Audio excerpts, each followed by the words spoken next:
Hello guys, welcome back to the part 3 of lecture on radiation. So in this part, we are going to talk about radiation heat transfer between two surfaces. So bear in mind that the basic knowledge that we have learned in the previous two lectures are needed as fundamental knowledge in understanding and in solving problems regarding radiation heat transfer between two surfaces, which we are going to go through. So these are the scenarios that we are going to go through. It seems that there are many because altogether there are 6, but if you understand the concept of view factor, understand the concept of gray surface, black surface, then actually scenario number 1 to 5, they are all based on one single basic formula. So when you have this with this basic fundamental knowledge, then by using one equation, it enables us to solve problems for scenario number 1 to 5. So now let's move on to see scenario number 1.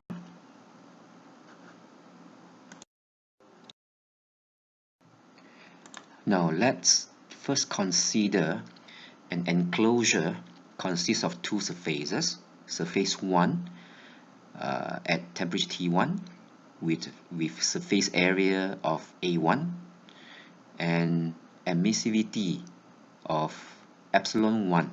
So it means surface 1 is not a black surface because epsilon 1 does not equals to 1.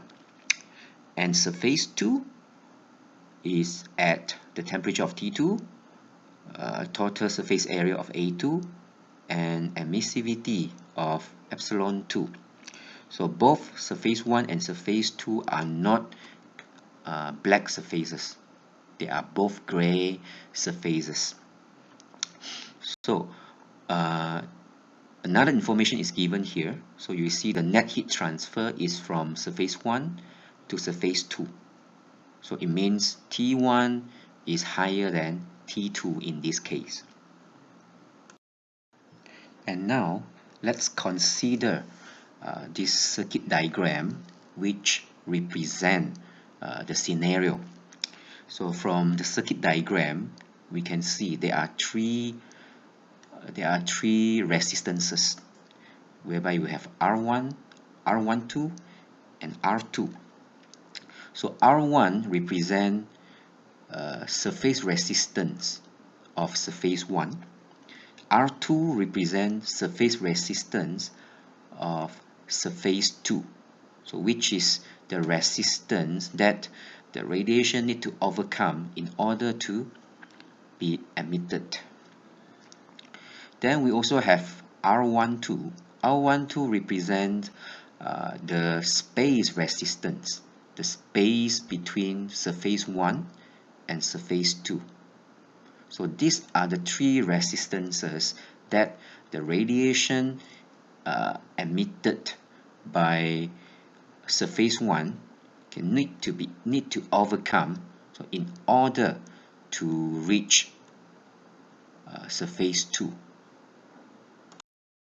And if we transfer all these resistances to the general equation of heat transfer, heat transfer rate between surface 1 and surface 2, that is Q12, so which we have learned in the previous chapters. Q12 equals to driving force divided by total resistance. So driving force is of course the temperature difference. So we have sigma, that is Stephen-Boltzmann law, and T1 power of 4 minus T2 power of 4. And at this part, the resistance part, total resistance consists of R1 plus R2 plus R12.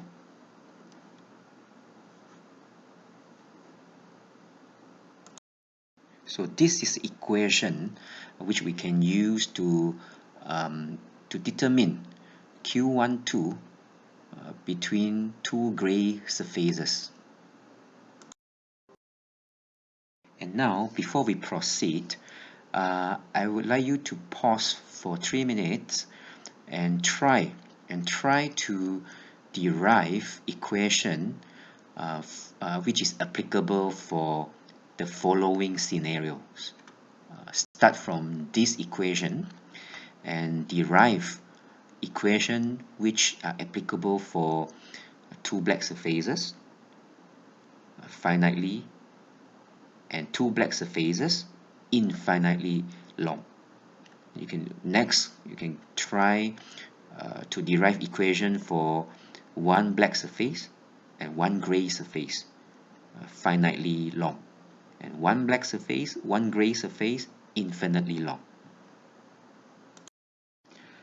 Let me give you some clues before you start. Let's say if surface 1 is a black surface, so based on our the knowledge that we have learned, so if for a black surface epsilon equals to 1, so when you substitute 1 here, so what will happen is the whole part become 0. Okay, and let's say another example, surface 1, it's infinitely long. Okay, if surface 1 and 2 both are infinitely long, so what will happen is f12 equals to 1.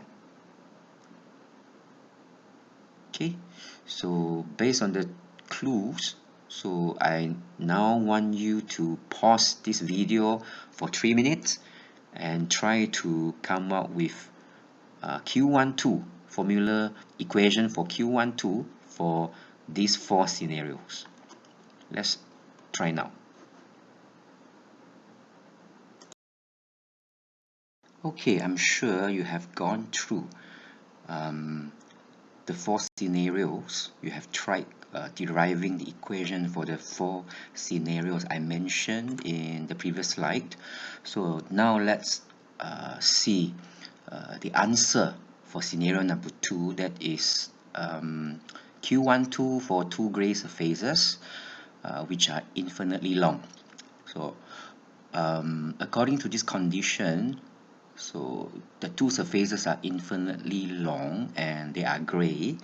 So in this situation, we have epsilon 1 and epsilon 2 both equals to 1. Okay, in this situation, so we will have, I'm sorry, I made a mistake. So when the two surfaces are gray, it means epsilon 1 and epsilon 2 are not equals to 1, so we cannot cancel out this part.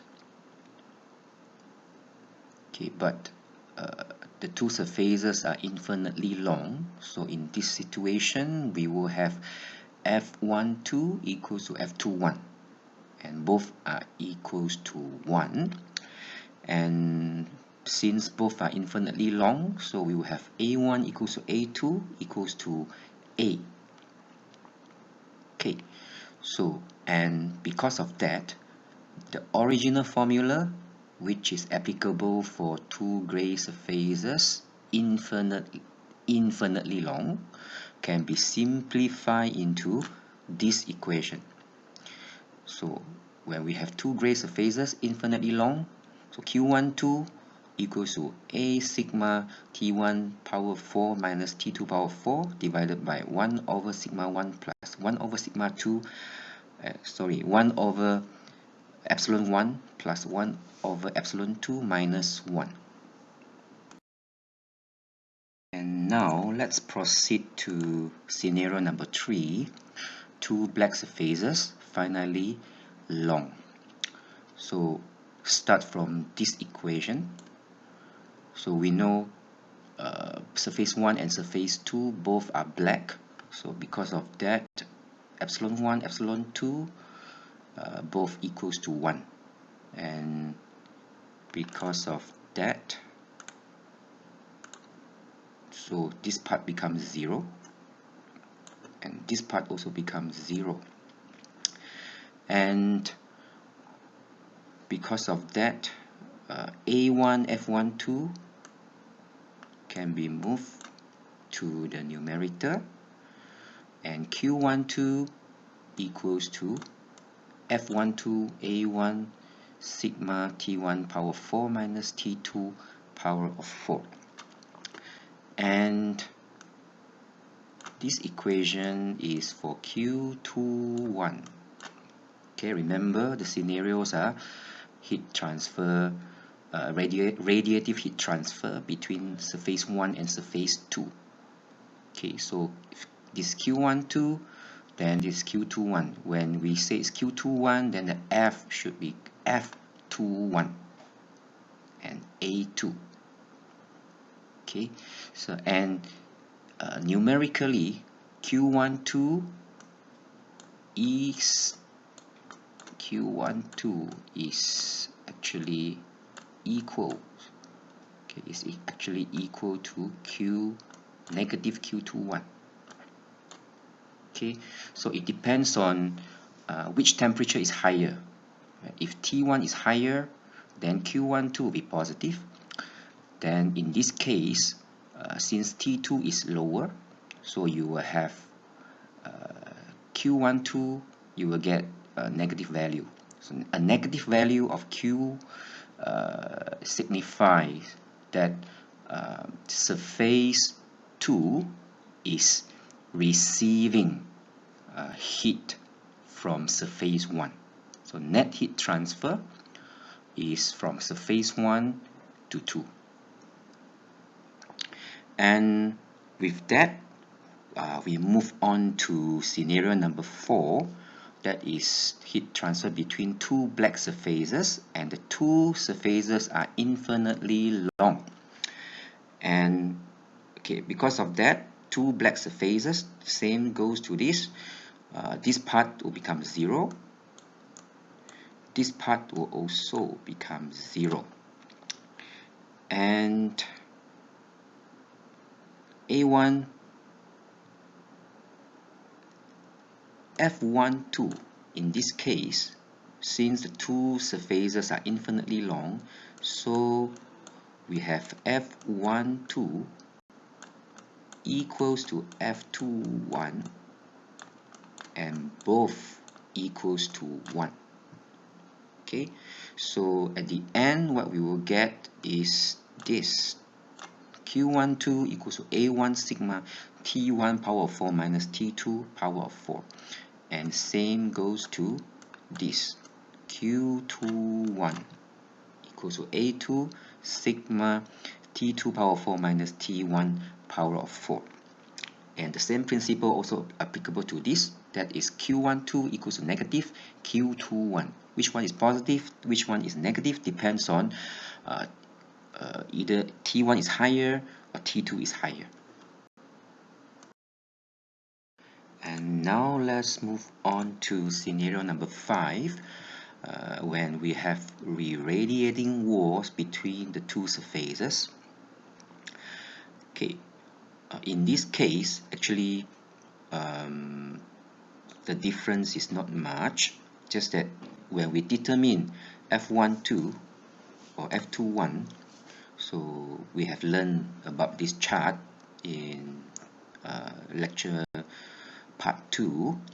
So instead of referring to curve 1 to 4, so if there are radiating walls between the two surfaces, so we should refer to curve number 5 to number 8. So that is the thing that we need to take note when we want to do the calculation. So in determining F12 or F21. And the next scenario we are going to talk about is scenario number 6.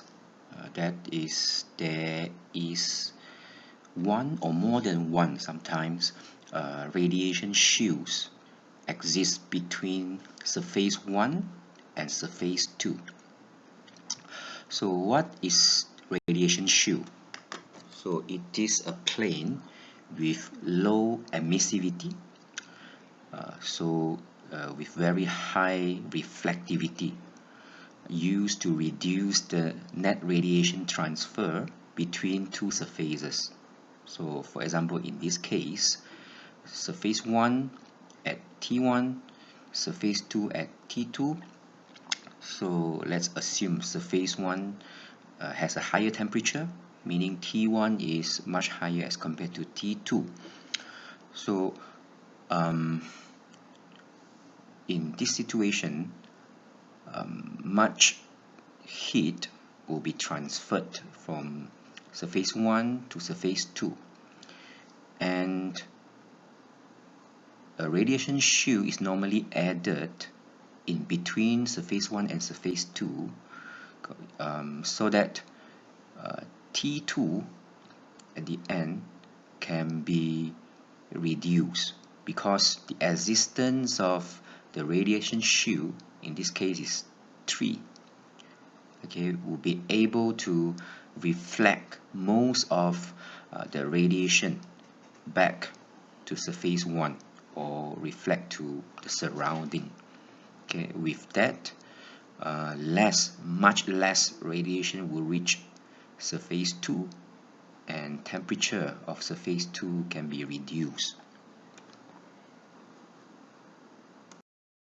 And we have learned in the previous slides that if there is no radiation shield between surface 1 and surface 2, there will be only 3 resistances between them. That is the space resistance between 1 and 2, and surface resistance of surface 1, and surface resistance of surface 2. Okay, so here this part is the surface resistance of surface 1, and here this part is the surface resistance of surface 2.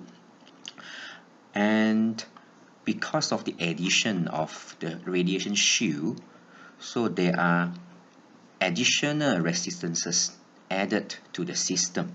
So as you can see here, okay, because of the presence of this radiation shield, so the total resistances become 6. From 3 becomes 6. So what are those resistances? Let's see them one by one. So you can see the first resistance I have mentioned earlier is the surface resistance of surface 1, and in between surface 1 and surface 1 of the radiation shield, that is 3, 1. So you have space resistance that is equal to A1 over A1 F13. And here you also have surface resistance for this surface. So that is equal to this. And on the other surface, you have surface resistance for this surface. Okay, and there is another space resistance between the second surface of the radiation shield and surface 2. So that is equal to 1 over A3 F32. And here, of course, as mentioned earlier, you also have surface resistance for surface 2.